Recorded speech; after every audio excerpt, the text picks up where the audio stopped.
Berlín, 1937. Werner Reich, un joven judío de 12 años, asiste a una fiesta familiar.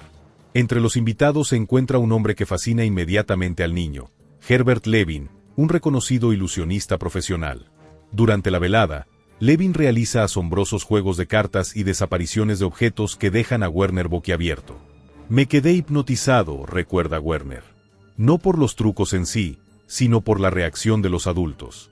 En una época en que el miedo ya comenzaba a instalarse en nuestra comunidad, vi a personas sonreír y asombrarse genuinamente. Vi el poder que tenía la magia para transformar, aunque fuera brevemente, la realidad. Al final de la noche, el joven Werner se acerca tímidamente al mago. Señor Levin, ¿cómo puedo aprender a hacer lo que usted hace? Levin estudia al niño por un momento. En vez de responder con la típica evasiva que los magos suelen usar, decide algo inusual. Ven a verme el próximo sábado. Tengo un espectáculo en el Teatro Wintergarten. Espérame en la puerta trasera después de la función. Aquella noche marcó el inicio de una relación mentor-aprendiz que duraría hasta 1939. Durante 2 años, Werner visitaría regularmente a Levin, aprendiendo no solo técnicas básicas de cartomagia y prestidigitación, sino también los principios fundamentales del ilusionismo, misdirección, timín, psicología del engaño. Levin me enseñó que la magia ocurre en la mente del espectador, no en tus manos, explica Werner. Me enseñó que lo que la gente cree ver es más importante que lo que realmente está viendo. En 1939, la situación de los judíos en Alemania se volvió insostenible. La familia Reich envió a Werner a Yugoslavia, esperando que estuviera a salvo allí. Herbert Levin consiguió emigrar a Inglaterra. Antes de separarse, el mago le dio al joven un último consejo. Recuerda, Werner, la mejor magia no parece magia en absoluto. Parece realidad. Werner no podía saber entonces cuán valiosa resultaría esa enseñanza en los años venideros. Abril de 1941. Las fuerzas alemanas invaden Yugoslavia. Werner, ahora de 16 años, logra inicialmente pasar desapercibido. Sobrevive trabajando en diversos empleos, cambiando constantemente de identidad y ubicación. Para entonces, sus habilidades de prestidigitación se han vuelto parte de su repertorio de supervivencia diaria. La capacidad de distraer la atención, de crear ilusiones de normalidad, le ayuda a mantenerse invisible. En mayo de 1943, la suerte de Werner se acaba. Delatado por un colaborador local, la Gestapo lo arresta. Tras un breve y brutal interrogatorio, es deportado a Terezín, un campo de concentración en la actual República Checa. Terezín fue mi primera experiencia con la verdadera naturaleza del régimen nazi, relata Werner. Pero también fue donde comprendí que mis conocimientos de magia podrían ser más que un pasatiempo. Podrían mantenerme vivo. En Terezín, Werner observa rápidamente cómo funciona la vida en el campo. Nota que los guardias, a pesar de su poder absoluto, son predecibles. Sus rutinas, sus puntos ciegos, sus expectativas, todo puede ser estudiado, como un mago estudia a su público. Durante 3 meses, Werner perfecciona una nueva clase de ilusionismo. No se trata de cartas que desaparecen o monedas que se materializan de la nada. Se trata de crear una ilusión mucho más fundamental. La ilusión de ser invisible cuando es necesario y de parecer saludable y fuerte cuando los guardias buscan prisioneros débiles para las cámaras de gas. En octubre de 1943, Werner es trasladado a Auschwitz. Las condiciones allí son incomparablemente peores que en Terezín.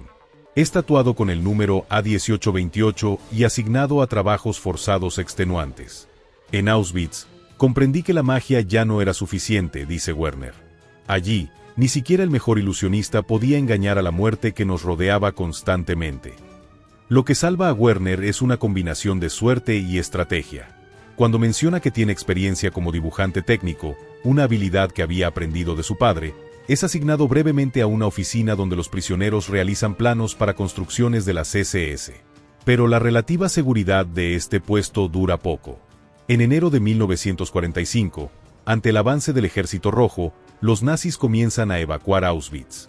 Werner forma parte de las infames marchas de la muerte hacia el oeste. Después de días de caminata en condiciones inhumanas, con temperaturas bajo cero y prácticamente sin alimentos, llega a su destino final, el campo de concentración de Mauthausen, en Austria. Mauthausen tenía la reputación de ser uno de los campos más duros del sistema concentracionario nazi. Clasificado como campo de categoría 3, estaba destinado a los prisioneros considerados irrecuperables, aquellos que el régimen había decidido exterminar mediante el trabajo. La característica más notoria de Mauthausen era su cantera de granito. Prisioneros esqueléticos eran forzados a extraer pesados bloques de piedra y transportarlos por la infame escalera de la muerte, 186 escalones irregulares tallados en la roca donde miles perdieron la vida. Cuando Werner llega a Mauthausen en febrero de 1945, encuentra una situación desesperada. Aunque el final de la guerra se vislumbra en el horizonte, las condiciones en el campo son caóticas. La alimentación es prácticamente inexistente, las enfermedades proliferan, y los guardias, anticipando la derrota, oscilan entre la apatía y estallidos de brutalidad extrema. Cuando entré a Mauthausen, pesaba menos de 45 kilos, recuerda Werner. Los médicos me dirían después que tenía, en el mejor de los casos, unas pocas semanas de vida si continuaba en esas condiciones. Es en esta situación límite donde Werner Reich toma una decisión que cambiaría no solo su destino, sino el de varios compañeros de cautiverio. Utilizará todo su conocimiento de ilusionismo no como entretenimiento, sino como arma de supervivencia. Recordé lo que Levin me había enseñado años atrás, que la magia más poderosa es aquella que nadie reconoce como magia. En Mauthausen, Werner identifica rápidamente las oportunidades para aplicar los principios del ilusionismo. Observa cómo funcionan las distribuciones de comida, cómo se organizan los trabajos forzados, cómo los guardias seleccionan a prisioneros para ejecuciones o experimentos médicos. Al igual que un mago estudia meticulosamente a su público antes de un espectáculo, Werner estudia a sus captores. Nota sus patrones, sus sesgos, sus puntos débiles. Los guardias de las SS no eran máquinas, explica. Eran hombres con prejuicios, con limitaciones cognitivas, susceptibles a las mismas ilusiones perceptivas que cualquier espectador en un show de magia. Werner comienza a aplicar principios básicos de prestidigitación en situaciones cotidianas del campo. Utiliza técnicas de timing para pasar desapercibido durante momentos críticos. Emplea la distracción, el arte de dirigir la atención hacia un punto mientras la acción importante ocurre en otro, para realizar pequeños actos de sabotaje o para ayudar a compañeros más débiles sin ser detectado. Uno de sus primeros trucos involucra la distribución del pan. Werner descubre que puede crear la ilusión de estar en dos lugares del barracón casi simultáneamente, usando principios de timing y distracción que había aprendido para trucos de cartas. Esto le permite ocasionalmente obtener una segunda ración, que comparte con prisioneros al borde de la inanición. No era prestidigitación clásica, aclara Werner. No sacaba pan de la nada. Era más sutil, creaba momentos de confusión en los distribuidores, aprovechaba lapsos de atención, generaba distracciones en momentos precisos. Otro prisionero de Mauthausen, Joseph Farber, recordaría años después, había algo extraño con Reich. A veces parecía poder obtener cosas imposibles, un poco más de sopa, unos minutos de descanso durante los trabajos más duros, información sobre los planes de los guardias.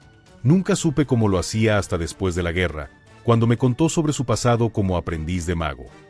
Estas pequeñas victorias, aunque aparentemente insignificantes frente a la magnitud del horror de Mauthausen, comenzaron a hacer una diferencia. Werner ganó gradualmente una reputación entre ciertos prisioneros. No como mago, eso habría sido peligroso, sino como alguien que sabía cómo hacer cosas. A principios de marzo de 1945, Werner enfrenta su prueba más difícil. Durante una selección rutinaria, un médico de las SS identifica a Jacob Rosenberg, un violinista judío húngaro que había sido compañero de barracón de Werner, como no apto para el trabajo debido a una infección pulmonar. Esto equivalía a una sentencia de muerte. Jacob me había contado que tenía una esposa e hija esperándolo en Budapest, recuerda Werner. Me había mostrado sus fotografías, que guardaba escondidas en la suela de su zapato. Algo en mí se rebeló ante la idea de que fuera enviado a morir. Lo que Werner hace a continuación fusiona todas sus habilidades de ilusionismo con un coraje extraordinario. Utilizando una compleja serie de distracciones y movimientos precisamente cronometrados, logra intercambiar la tarjeta de identificación de Rosenberg con la de un prisionero que había fallecido durante la noche pero cuya muerte aún no había sido registrada. Fue el truco más peligroso que jamás realicé, admite Werner.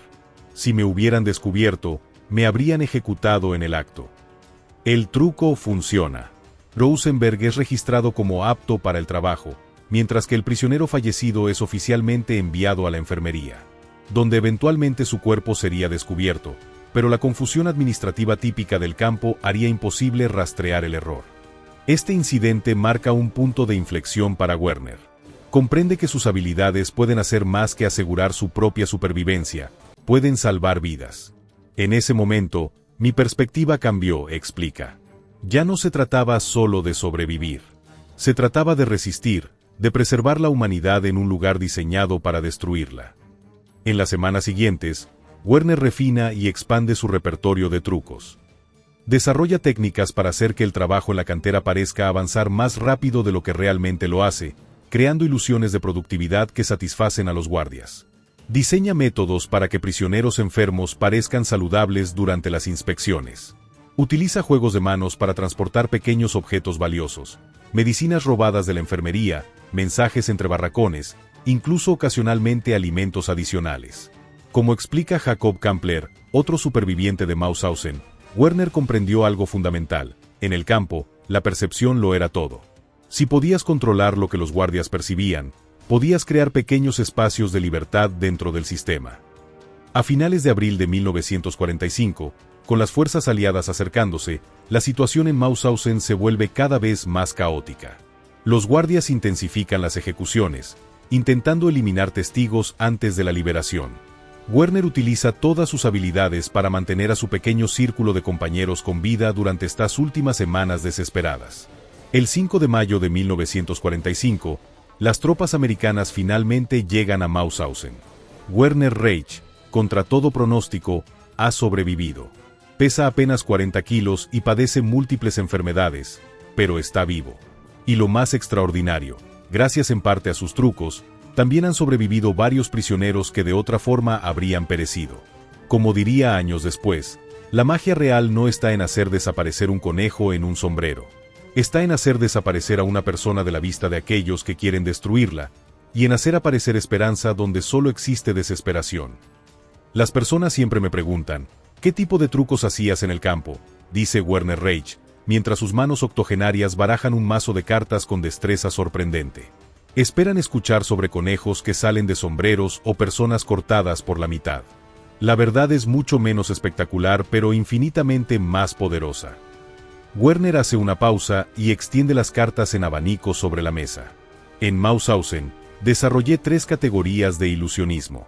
Las llamaba técnicas de supervivencia personal, magia de resistencia colectiva, y lo que ahora llamaríamos hackeo de sistemas. La primera categoría de magia que Werner perfeccionó en Mauthausen fue la más básica, aquella destinada a su supervivencia personal. Estos no eran trucos en el sentido tradicional, sino aplicaciones sutiles de los principios fundamentales del ilusionismo. Entre los principios más útiles estaba la distracción, el arte de dirigir la atención hacia un punto mientras la acción importante ocurre en otro lugar. Werner había aprendido este concepto de Herbert Levin años atrás, aplicándolo inicialmente a juegos de cartas donde una mano distrae mientras la otra realiza el movimiento secreto. En el campo, la distracción podía ser literalmente cuestión de vida o muerte, explica Werner. Aprendí a crear pequeñas distracciones en momentos críticos, un tropiezo fingido, una tos repentina, incluso a veces provocar discretamente que otro prisionero causara un alboroto. Estas distracciones, perfectamente cronometradas, le permitían realizar acciones que de otra manera serían imposibles bajo la vigilancia constante.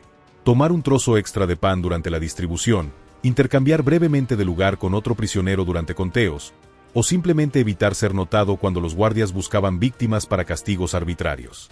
Franz Wunsch, un guardia de las SS que sobrevivió a la guerra y posteriormente testificó en juicios por crímenes de guerra, describió sin saberlo el efecto de estas técnicas. Había prisioneros que parecían tener la capacidad de volverse invisibles. Un momento estaban allí, y al siguiente, cuando buscabas a alguien para asignarle una tarea particularmente brutal, ya no podías encontrarlos. Otra técnica fundamental en el arsenal de Werner era el timing, el sentido preciso del momento exacto para actuar. En ilusionismo, el timing es crucial para que un truco funcione. En Mauthausen, Werner lo aplicaba para determinar cuando los guardias estaban más distraídos, cuando era seguro comunicarse con otros prisioneros, o cuando era el momento óptimo para fingir estar enfermo o saludable, dependiendo de la situación. Los guardias tenían patrones, explica Werner. Momentos en que estaban más alertas y momentos en que se relajaban. Horarios en que la vigilancia era más estricta y otros en que era más laxa. Aprendí a cronometrar mis acciones con precisión absoluta. Esta sensibilidad al timín le permitió desarrollar lo que él llamaba la desaparición temporal, no estar en lugares peligrosos en momentos peligrosos. Werner memorizaba meticulosamente las rutinas de los guardias más brutales y planificaba sus movimientos para minimizar encuentros con ellos. Adam Grunfeld, otro superviviente, recordaría: Werner tenía un sentido casi sobrenatural para evitar problemas. Parecía saber exactamente cuándo agachar la cabeza y cuándo ser visible. Muchos de nosotros intentábamos imitarlo, pero él lo había convertido en una ciencia. La manipulación, habilidad esencial para cualquier mago de cartas, también encontró aplicaciones sorprendentes. Werner aprendió a manipular pequeños objetos con tal destreza que podía transferir cosas de una mano a otra, o de una persona a otra, sin movimientos perceptibles. Desarrollé un sistema para pasar mensajes o pequeños objetos que llamaba la cadena invisible, explica. Un objeto podía moverse a través de docenas de prisioneros durante el día sin que los guardias notaran nada. Esto fue crucial para compartir información sobre selecciones inminentes o para distribuir pequeñas cantidades de medicinas robadas. Pero quizás la técnica más valiosa que Werner aplicó fue lo que los magos llaman conditioning, establecer patrones para luego romperlos. Werner trabajaba constantemente para condicionar la percepción que los guardias tenían de él. Me aseguraba de que ciertos guardias me vieran siempre de una manera particular, como un trabajador eficiente pero anónimo, como alguien que nunca causaba problemas.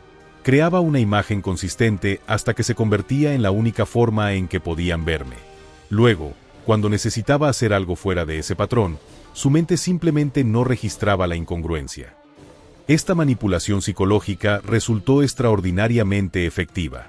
Werner podía a veces realizar acciones a plena vista que contradecían completamente la imagen que había construido, y los guardias simplemente no procesaban lo que estaban viendo. Los nazis creían firmemente en categorías fijas, explica Werner. Una vez que te etiquetaban de cierta manera, era difícil para ellos verte de forma diferente.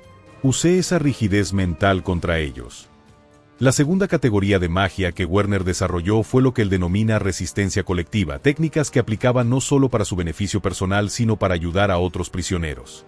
Una de las aplicaciones más impactantes de estas técnicas ocurrió durante las temidas elecciones, procesos en los que los médicos de las SS separaban a los prisioneros considerados débiles o enfermos para su eliminación. Durante las elecciones, utilizaba una versión de lo que los magos llaman forzaje, explica Werner. El forzaje es una técnica donde parece que el espectador está tomando una decisión libre, pero en realidad el mago está controlando sutilmente esa elección.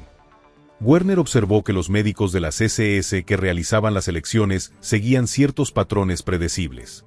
Tendían a examinar más detenidamente a los prisioneros que mostraban signos evidentes de debilidad o a aquellos que parecían intentar esconder enfermedades.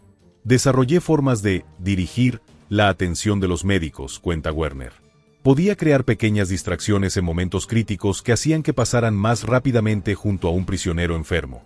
O podía enseñar a otros cómo pararse, cómo respirar, cómo proyectar una imagen de fortaleza incluso cuando estaban al borde del colapso. Werner enseñó a un pequeño círculo de prisioneros técnicas específicas, como pellizcarse las mejillas para crear una ilusión momentánea de color en rostros pálidos por la enfermedad, como pararse de cierta manera que ocultaba la extrema delgadez, como respirar estratégicamente para suprimir brevemente la tos durante el paso del médico. No eran trucos espectaculares, admite. Eran sutilezas, microajustes en la apariencia y el comportamiento que marcaban la diferencia entre ser seleccionado o pasar desapercibido. Michael Bernstein, un prisionero húngaro que sobrevivió gracias en parte a estas técnicas, recordaría después: Werner nos enseñó a actuar, no con grandes gestos dramáticos, sino con detalles minúsculos que engañaban al ojo entrenado. Me dijo una vez: no intentes fingir estar saludable, convéncete a ti mismo, durante esos 30 segundos cruciales, de que lo estás. La mejor actuación es aquella en la que el actor cree temporalmente su propio papel, punto. Otra aplicación crucial de la magia de resistencia colectiva involucraba la distribución de alimentos. Las raciones en Mauthausen eran criminalmente insuficientes: un trozo de pan, una cucharada de sopa aguada, ocasionalmente un poco de margarina. Para muchos prisioneros debilitados, incluso estas raciones mínimas eran robadas por prisioneros más fuertes o por capos corruptos. Werner desarrolló sistemas para proteger a los más vulnerables durante la distribución de alimentos. Utilizaba principios de lo que llamamos routing, en magia la estructuración precisa de acciones para crear una ilusión específica, explica. Organizaba pequeños grupos de prisioneros débiles para que se posicionaran estratégicamente durante las distribuciones. Con movimientos coordinados y distracciones planificadas, podíamos asegurarnos de que recibieran sus raciones completas. Estas técnicas de protección colectiva se extendieron gradualmente. Werner entrenó discretamente a otros prisioneros de confianza, creando una pequeña red de ilusionistas improvisados que aplicaban estos principios en diferentes barracones y grupos de trabajo. Joseph Salman, otro superviviente, describió este fenómeno. Había una especie de fraternidad invisible de personas que sabían los métodos de Reich. Nadie hablaba de ello abiertamente, pero si observabas con atención, podías ver a ciertos prisioneros realizando los mismos movimientos sutiles, las mismas técnicas para proteger a los más débiles. Quizás el ejemplo más extraordinario de la magia de resistencia colectiva de Werner ocurrió durante el invierno de 1944 a 1945, uno de los más fríos registrados en Austria. Las temperaturas descendieron muy por debajo de cero, y los prisioneros, vestidos con delgados uniformes a rayas, morían congelados cada noche. Werner observó que algunos barracones recibían más mantas que otros, dependiendo del capricho de los guardias o de la corrupción de ciertos capos. Utilizando sus técnicas de manipulación y distracción, desarrolló un sistema para redistribuir mantas entre barracones sin que los guardias lo notaran. Creamos lo que llamábamos la cadena de calor, recuerda. Un sistema donde mantas desaparecían de barracones que tenían excedentes y aparecían en aquellos donde los prisioneros morían de frío. Todo se hacía mediante una serie cuidadosamente coreografiada de movimientos y distracciones durante los traslados entre el trabajo y los barracones. Se estima que esta cadena de calor salvó decenas de vidas durante aquel invierno brutal, como explicaría posteriormente David Mitzner, uno de los beneficiarios. Nunca supe exactamente cómo aparecían esas mantas adicionales. Sabía que Reich estaba involucrado, pero la operación era tan discreta que incluso quienes nos beneficiábamos no conocíamos todos los detalles. Era como si funcionara por arte de magia. La tercera y quizás más audaz categoría de técnicas que Werner desarrolló es lo que él denomina retrospectivamente hackeo de sistemas, formas de manipular los propios sistemas administrativos y de control del campo. Mauthausen, como todos los campos de concentración nazis, funcionaba con un nivel de burocracia típicamente alemán. Cada prisionero tenía un número, registros, asignaciones de trabajo. Las decisiones de vida o muerte a menudo se basaban en listas y documentos más que en interacciones directas. Werner reconoció que esta burocracia, diseñada para deshumanizar y controlar a los prisioneros, también presentaba vulnerabilidades. Un sistema que depende tanto del papeleo puede ser engañado a través del papeleo, explica Werner. Los guardias a menudo confiaban más en sus registros que en sus propios ojos. Una de las primeras aplicaciones de este principio ocurrió cuando Werner descubrió cómo funcionaba el sistema de asignación de trabajos. Los prisioneros eran distribuidos cada mañana a diferentes comandos, grupos de trabajo, muchos de los cuales implicaban labores brutales como la cantera de granito, donde la expectativa de vida se medía en semanas. Noté que los guardias rara vez verificaban contra la lista original, recuerda Werner. Un guardia leía nombres, otro marcaba asistencia, pero el proceso era susceptible a lo que los magos llamamos manipulación de información. Werner desarrolló técnicas para alterar sutilmente estas asignaciones. A veces, mediante distracciones precisamente cronometradas durante el pase de lista, lograba que prisioneros particularmente débiles fueran asignados a trabajos menos mortales. Otras veces, manipulaba las percepciones de los guardias sobre quién estaba en qué grupo. No era cuestión de modificar físicamente los documentos, aclara. Era más útil crear confusión momentánea, aprovechar lapsos de atención, explotando el hecho de que para muchos guardias los prisioneros eran indistinguibles. Esta magia burocrática alcanzó su expresión más sofisticada en lo que Werner y su pequeño círculo llamaban el truco del hombre invisible. Una técnica para hacer que ciertos prisioneros estuvieran simultáneamente presentes en los registros pero ausentes en la realidad física durante asignaciones particularmente peligrosas. Desarrollamos un sistema donde un prisionero podía aparecer como presente en los conteos pero estar físicamente en otro lugar durante parte del día, explica. Requería coordinación perfecta entre varios prisioneros, movimientos precisamente cronometrados durante los conteos, y un conocimiento detallado de los puntos ciegos en la vigilancia. Esta técnica permitía que prisioneros gravemente enfermos pudieran descansar en escondites durante parte de la jornada, recuperando fuerzas cruciales para su supervivencia, mientras el sistema registraba su presencia y productividad en los grupos de trabajo. El rabino Simon Dasberg, quien sobrevivió a Mauthausen en parte gracias a estas técnicas, escribiría después en sus memorias: Reich creó espacios imposibles de libertad dentro del sistema más opresivo jamás diseñado. Momentos y lugares donde, a pesar de estar completamente vigilados, podíamos temporalmente escapar de la mirada de nuestros torturadores. Otra aplicación sorprendente del hackeo de sistemas involucraba la enfermería del campo.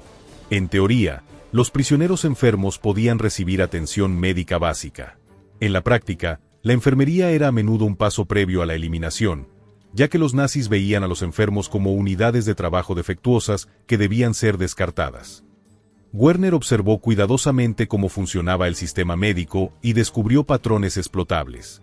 Los médicos de las SS rara vez examinaban personalmente a los pacientes, confiando los registros y en prisioneros que trabajaban como asistentes médicos. Creamos un sistema que llamábamos el carrusel de pacientes, recuerda Werner.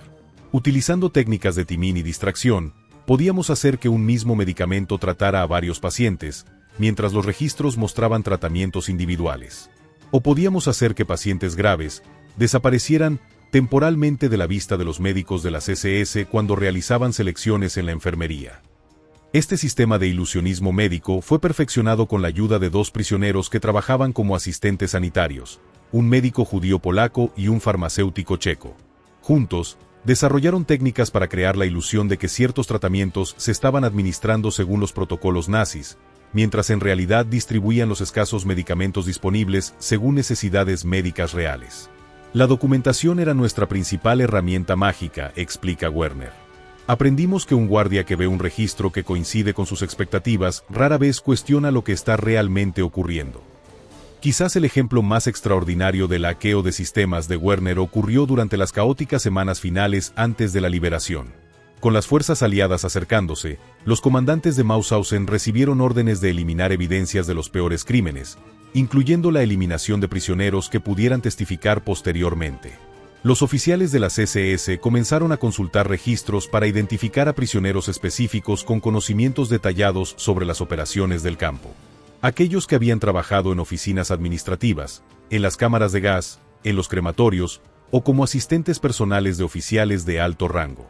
Werner y su red detectaron este patrón y desarrollaron su operación más arriesgada. Alteraciones sutiles pero estratégicas en la percepción que los guardias tenían sobre quién era quién entre los prisioneros. No podíamos físicamente alterar registros oficiales, aclara Werner. En lugar de eso, creamos confusiones de identidad. Mediante una cuidadosa coordinación de movimientos durante los conteos, respuestas estratégicas cuando se llamaban ciertos nombres, y explotando el hecho de que para muchos guardias todos nos veíamos igual, logramos que varios prisioneros en riesgo inminente intercambiaran efectivamente sus identidades con otros menos vulnerables. Esta técnica de intercambio de identidades, basada en principios de ilusionismo, salvó al menos una docena de prisioneros durante las últimas semanas de abril de 1945. Como reflexionaría posteriormente Stefan Baretsky, un guardia de las SS que testificó en juicios de posguerra. Había momentos en que sentíamos que estábamos perdiendo el control, no mediante rebelión abierta, sino de formas más sutiles. Prisioneros que deberían estar en un lugar aparecían en otro. Personas que buscábamos específicamente parecían haber desaparecido mientras nuestros registros indicaban que estaban presentes. Era como si el sistema que habíamos creado para controlarlos estuviera siendo usado contra nosotros de maneras que no podíamos identificar claramente. Lo que Baretsky describía, sin saberlo, eran los efectos del arsenal mágico de Werner Reich en plena operación. Las técnicas de ilusionismo que Werner desarrolló en Mauthausen estaban adaptadas específicamente al contexto del campo de concentración, pero todas derivaban de principios fundamentales que había aprendido años atrás como aprendiz de Herbert Levin. Lo que aplicaba no eran trucos en el sentido habitual, aclara Werner. Eran principios: distracción, timing, manipulación de percepciones, explotación de puntos ciegos cognitivos. Werner enfatiza que nunca pensó en sus acciones como magia mientras las realizaba. En el campo, no había nada mágico ni misterioso en lo que hacía. Era pura supervivencia, aplicando herramientas mentales que tenía disponibles. Sin embargo, reconoce que su formación como aprendiz de mago le dio una perspectiva única sobre el comportamiento humano y las vulnerabilidades de los sistemas de control. Los magos entienden algo fundamental sobre la percepción humana, explica. La gente no ve lo que está realmente allí, ve lo que espera ver, lo que tiene sentido según sus creencias previas. Los nazis eran particularmente susceptibles a esto porque tenían una visión del mundo extremadamente rígida. Esa rigidez se convirtió en su punto débil. Werner es cuidadoso al evaluar el impacto de sus trucos. No reivindica grandes victorias ni rescates masivos. En Mauthausen, el éxito se medía en términos muy modestos, dice. Un día más de vida. Una ración extra de pan para alguien al borde de la inanición. Un enfermo que pasaba desapercibido durante una selección. Pequeñas victorias en un contexto de derrota aplastante. No obstante, los testimonios de otros supervivientes sugieren que las técnicas de Werner tuvieron un impacto significativo. Se estima que ayudó directamente a salvar entre 15 y 20 vidas mediante intervenciones específicas, e indirectamente contribuyó a la supervivencia de muchos más al compartir sus técnicas con otros. Como explicaría Jack Goldman, otro superviviente, lo que Reich hacía parecía insignificante en el momento, un pequeño engaño aquí, una distracción allá. Pero en un lugar donde la diferencia entre la vida y la muerte a menudo dependía de pequeños detalles, estos trucos podían ser la diferencia que te mantenía vivo un día más. Y a veces, ese día adicional era todo lo que necesitabas. El 5 de mayo de 1945, cuando las tropas americanas liberaron finalmente Mauthausen, Werner Reich era apenas una sombra de ser humano. Con 70 libras de peso, enfermo de tifus y tuberculosis, apenas podía mantenerse en pie. Sin embargo, había sobrevivido. Y más extraordinario aún, había ayudado a otros a sobrevivir. Durante las caóticas semanas posteriores a la liberación, Werner permaneció en un hospital improvisado recuperando fuerzas. Cuando finalmente pudo moverse con cierta normalidad, comenzó a buscar a otros supervivientes con quienes había formado vínculos. Jacob Rosenberg, el violinista húngaro cuya vida había salvado mediante un arriesgado intercambio de identidades, se encontraba entre los sobrevivientes. Su encuentro, semanas después de la liberación, fue emotivo. «Nunca podré pagarte lo que hiciste», le dijo Rosenberg, mientras le mostraba la fotografía de su esposa e hija que había logrado conservar a través de toda la experiencia del campo. «No me debes nada», respondió Werner. «Solo vive una buena vida. Esa será mi recompensa». Este encuentro tendría una importancia crucial para Werner en los años posteriores. Mientras muchos supervivientes luchaban con sentimientos de culpa por haber sobrevivido cuando tantos perecieron, Werner encontró cierto consuelo en saber que había utilizado sus habilidades para ayudar a otros, no solo para salvarse a sí mismo. Como explicaría décadas después, en Mauthausen, descubrí que el verdadero propósito de la magia no es engañar o manipular. Es crear momentos de asombro y esperanza en circunstancias donde todo parece perdido. Es usar la ilusión para acercarse a una verdad más profunda, que incluso en el infierno, la humanidad puede prevalecer. La vida de Werner después de la liberación había seguido un camino tortuoso. Tras recuperarse lo suficiente para viajar, descubrió que toda su familia había perecido en el Holocausto. Sin hogar ni parientes, pasó 2 años en campos de personas desplazadas antes de conseguir una visa para emigrar a Estados Unidos en 1947. Llegar a América representó un nuevo comienzo, pero también nuevos desafíos. Con escaso dominio del inglés y sin formación profesional formal, Werner enfrentaba perspectivas laborales limitadas. Y las cicatrices psicológicas de sus experiencias no desaparecieron simplemente al cruzar el Atlántico. Los primeros años en América fueron casi tan difíciles como el campo, pero de manera diferente, reflexiona Werner. En Mauthausen, la amenaza era clara y visible. En la vida civil, los desafíos eran más sutiles pero igualmente abrumadores. ¿Cómo reconstruyes una vida cuando todo lo que te definía ha sido destruido? La respuesta, sorprendentemente, vendría a través de la magia. Durante sus primeros meses en Nueva York, Werner visitó ocasionalmente tiendas especializadas en artículos de magia, inicialmente solo como observador. Gradualmente, comenzó a adquirir pequeños accesorios, barajas de cartas, monedas para manipulación, pequeños elementos para trucos básicos. Volver a la magia fue como encontrar un antiguo amigo, explica. No era nostalgia. Era reconexión con la única parte de mi vida anterior que podía reclamar como propia. Para su sorpresa, Werner descubrió que sus habilidades, aunque oxidadas, no se habían perdido completamente. Más significativo aún, el proceso de reaprender y perfeccionar técnicas mágicas se convirtió en una forma de terapia no intencional. Cuando practicas magia, debes estar completamente presente, dice Werner. Tu mente no puede divagar hacia recuerdos traumáticos o miedos futuros. Estás enfocado exclusivamente en el momento, en el movimiento preciso de tus dedos, en la psicología de la ilusión que estás creando. Este enfoque casi meditativo proporcionó a Werner algo que muchos supervivientes luchaban por encontrar: momentos de paz mental, intervalos donde los horrores del pasado quedaban momentáneamente suspendidos. A principios de 1948, Werner conoció a Forrest Hendricks, un mago profesional que actuaba en clubes nocturnos de Manhattan. Este encuentro ocurrió por casualidad en una tienda de magia en la calle 42, donde Hendricks observó a Werner practicando un complejo movimiento de manipulación de cartas. «Tienes buenas manos», comentó Hendricks. «¿Dónde aprendiste?» Werner dudó brevemente antes de responder. «En Berlín, antes de la guerra. Y luego, practiqué en otros lugares». Algo en la expresión de Werner debe haber comunicado más que sus palabras, porque Hendricks no presionó por detalles. En cambio, invitó a Werner a tomar un café, durante el cual le ofreció trabajo como asistente ocasional en sus actuaciones. Esta oportunidad resultaría transformadora. Bajo la tutela de Hendricks, un mago experimentado con décadas en el negocio del entretenimiento, Werner no solo refinó sus habilidades técnicas, sino que aprendió aspectos cruciales del mundo del espectáculo, cómo interactuar con el público, cómo estructurar una rutina, cómo transformar habilidades técnicas en entretenimiento. Forrest me enseñó que ser mago no se trata solo de engañar a la gente, reflexiona Werner.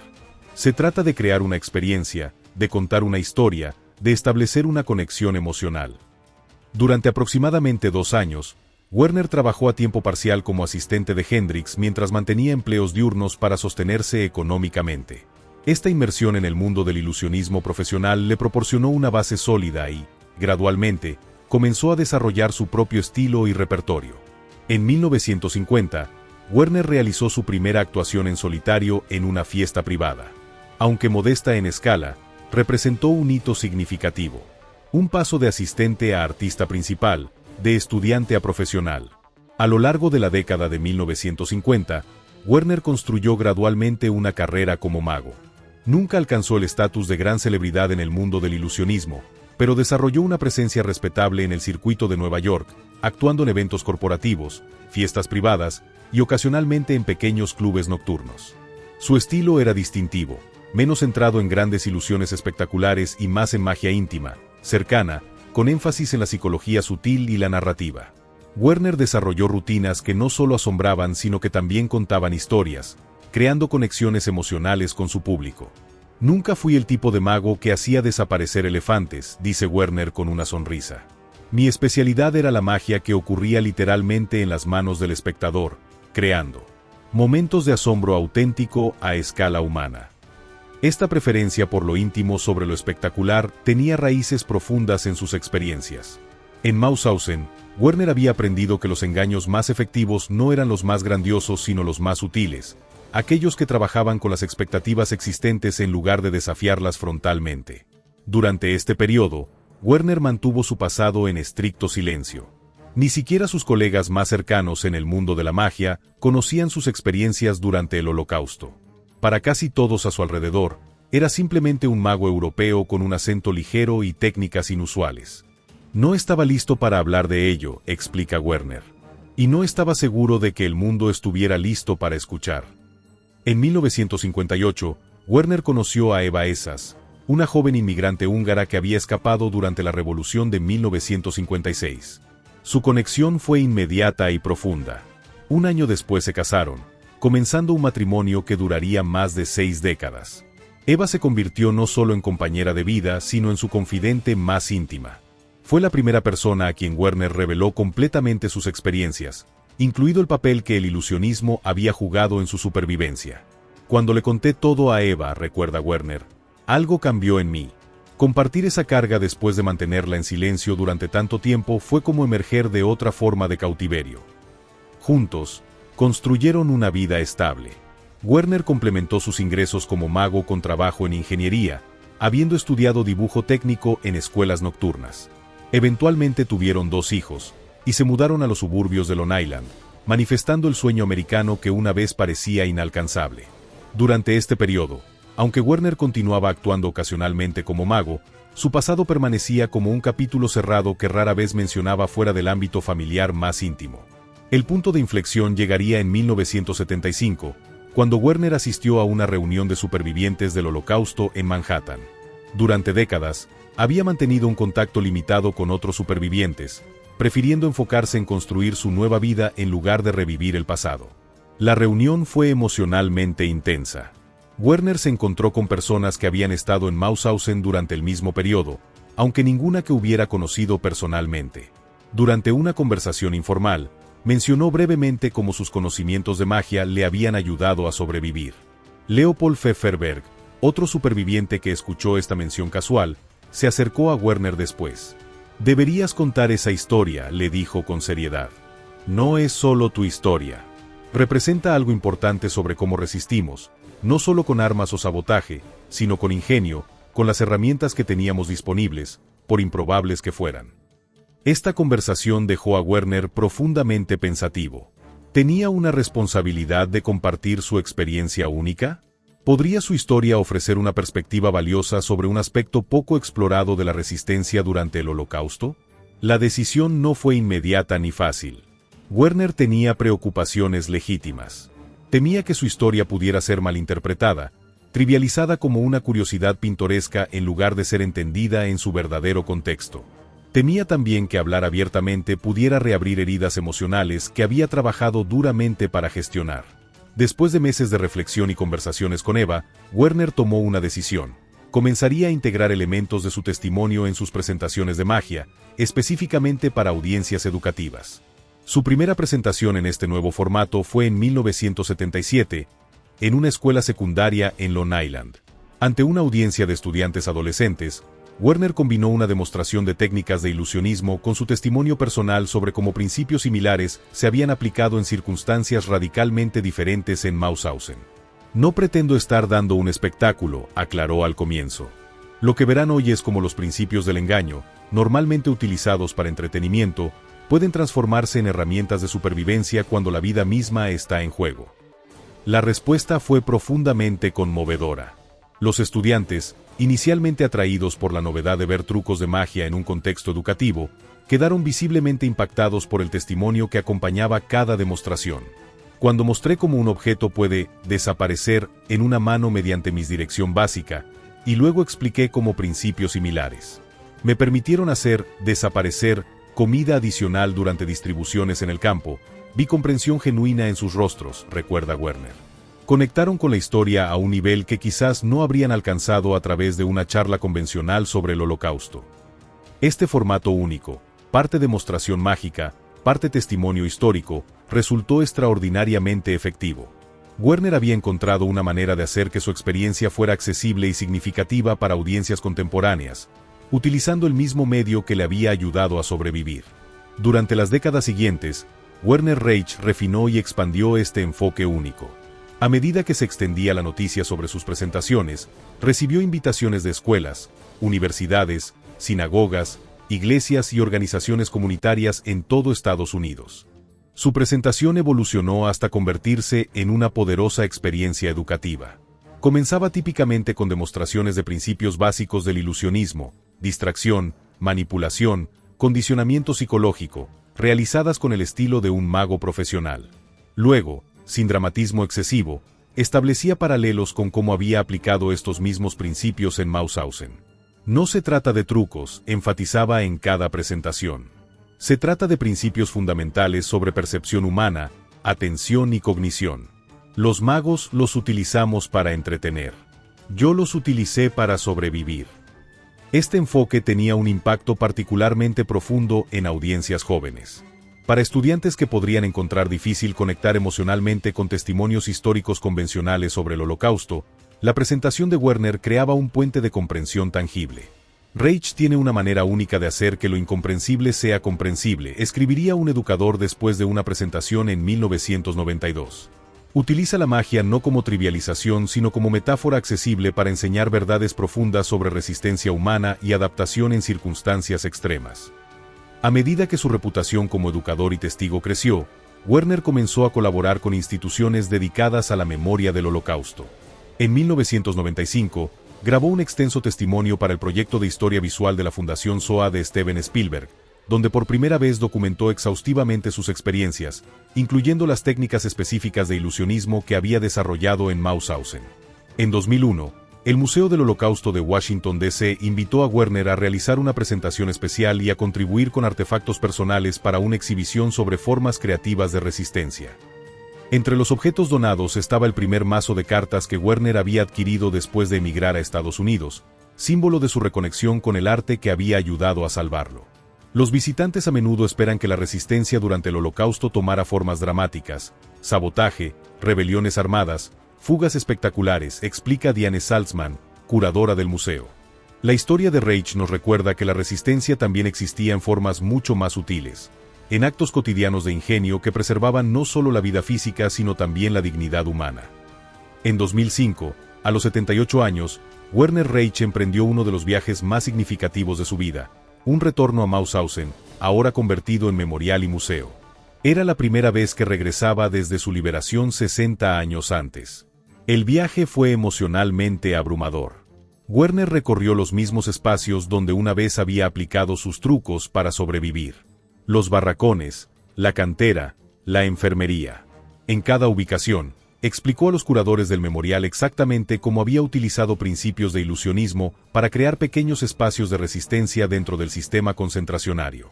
Durante esta visita, Werner realizó un acto simbólico profundamente conmovedor, una breve demostración mágica en el mismo patio donde los nazis habían realizado los brutales conteos diarios.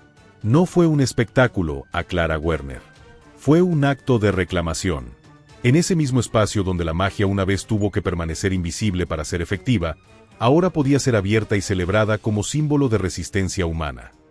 Esta demostración, presenciada por personal del memorial y otros visitantes, incluyó algunos de los mismos movimientos y técnicas que Werner había utilizado décadas antes con propósitos radicalmente diferentes. La yuxtaposición, el mismo arte practicado en el mismo lugar pero en contextos diametralmente opuestos, creó un momento de profunda resonancia histórica. Christian Durr, historiador del memorial de Mauthausen, comentaría después: lo que Reich nos mostró representa una dimensión de resistencia que rara vez se documenta. No la resistencia heroica y dramática que a menudo se conmemora, sino la resistencia ingeniosa, adaptativa y cotidiana que permitió a algunas personas preservar humanidad en circunstancias diseñadas específicamente para destruirla. En 2018, a los 91 años, Werner participó en una serie de entrevistas en profundidad con documentalistas, demostrando explícitamente las técnicas específicas que había utilizado en Mauthausen, como crear distracciones precisamente cronometradas, como manipular objetos y movimientos visibles, como condicionar percepciones para crear puntos ciegos cognitivos. Quiero que estas técnicas queden documentadas con claridad, explicó. No para que sean replicadas, sino para que formen parte del registro histórico. Representan una forma de resistencia que podría perderse cuando aquellos de nosotros que la practicamos ya no estemos.